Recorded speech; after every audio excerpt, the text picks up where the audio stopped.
성탄절 새벽 일어난 참변, 막을 수 없었던 걸까요? 전민석 기자와 알아보겠습니다. 어서 오십시오. 해당 아파트에 불이 나면 피해가 날 수밖에 없는 상황이었다고 들었습니다. 왜 그렇습니까? 네, 저희 MBN 취재진이 화재가 난 아파트와 비슷한 구조의 옆동을 좀 살펴봤습니다. 네네. 네, 1층부터 23층까지 돌아봤는데 1층을 제외하고는 닫혀 있어야 될 방화문이 전부 열려 있었습니다. 다 이제 불편하니까 하루에도 현관 쪽으로 뭐 수도 없이 왔다 갔다 하는데 열고 닫힐 때 꽝꽝 소리가 나고 그러니까 그냥 다 열어놓고 사실은 생활하고 있죠.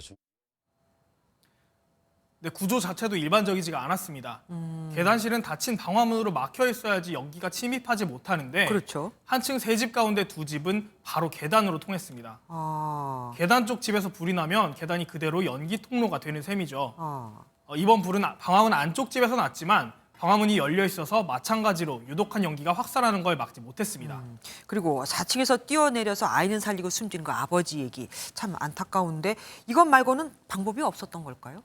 네, 80kg의 성인 남성이 4층에서 뛰어내리면 대략 시속 50km 이상으로 달려오는 중형 승용차와 부딪히는 정도의 충격이라고 하는데요. 그래요? 완강기가 설치되어 있지 않았던 탓에 안타까운 선택을 하신 것으로 보입니다. 네. 완강기는 고층에서 안전하게 땅으로 내려올 수 있게 해주는 탈출기구입니다. 네. 2005년부터 지어진 아파트에는 3층 이상 10층 이하의 층에 집집마다 반드시 완강기나 탈출기구를 설치하도록 돼 있습니다. 다만 이번 화재가 일어난 아파트는 2001년 지어져서 법의 적용을 받지 않았습니다. 화재가 난 층에는 스프링클러도 없었다면서요? 네, 맞습니다. 없었는데요. 주민 안내로 저희가 아파트 안에 들어가 봤습니다. 18층에는 가구마다 모두 6군데 스프링클러가 설치되어 있었지만 6층에 있는 집에는 스프링클러가 없었습니다. 2004년까지는 16층 이하에만 스프링클러를 설치하게 돼 있었는데 앞서 말씀드렸듯 이 아파트는 2001년에 지어졌습니다. 네. 당시에는 사다리차가 닿을 수 있는 높이 이상에만 스프링클러를 설치했었던 네. 거죠. 만약 저층에도 스프링클러가 있었다면 분명 빠른 초기 진화가 가능했을 겁니다.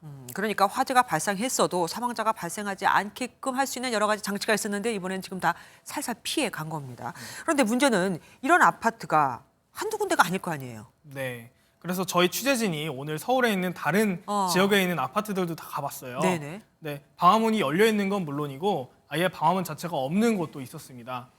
소방 관련 건축법이 완비되기 이전 2005년 이전에 지은 아파트를 저희가 통계를 내봤는데요. 네. 모든 아파트가 위험하다고 단정할 수는 없지만 국토부의 건축물 생애 이력 관리 시스템에 따르면 서울에 있는 67.8%의 아파트가 유사한 위험성을 안고 있을 것으로 보입니다. 그럼 지금 당장 아파트 구조를 바꿀 수 있는 게 아니잖아요. 그러면은 우리가 화재 시에 어떻게 안전하게 대피할 수 있겠습니까? 얘기 들어보니까 지난달부터 탈출 방법이 개정됐다고 하던데 그것도 네. 좀 설명 부탁드립니다. 소방청에서는 지금까지는 화재가 나면 무조건 탈출하라고 안내를 했었는데요. 네. 탈출 과정에서 연기를 마시거나 해서 숨지고 다치는 경우가 너무 많았어요. 예, 그래서 소방청은 지난달부터 상황에 따라서 탈출할지 또는 집에서 기다릴지를 판단해야 된다고 안내하고 있습니다. 내 집에서 불이 난 경우에는 현관으로 대피할 수 있다면 바로 나와서 옥상이나 밖으로 대피해야 합니다. 네. 탈출로가 막혔다면 최대한 불에서 멀리 떨어져야 되고요. 베란다 같은 대피 공간으로 나가서 가능하면 적신 수건으로 밀폐한 뒤에 구조를 기다려야 합니다.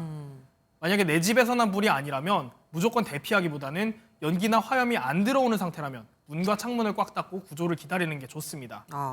다른 집에서 난 불이어도 내 집까지 연기나 화염이 들어오는 상황이라면 당연히 대피해야 합니다.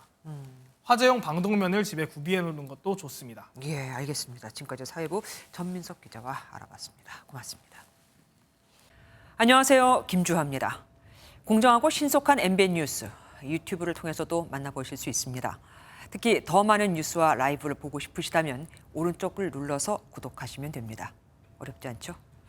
빠르고 정확한 뉴스로 계속 찾아뵙겠습니다. MBN 뉴스를 시청해 주신 여러분 고맙습니다.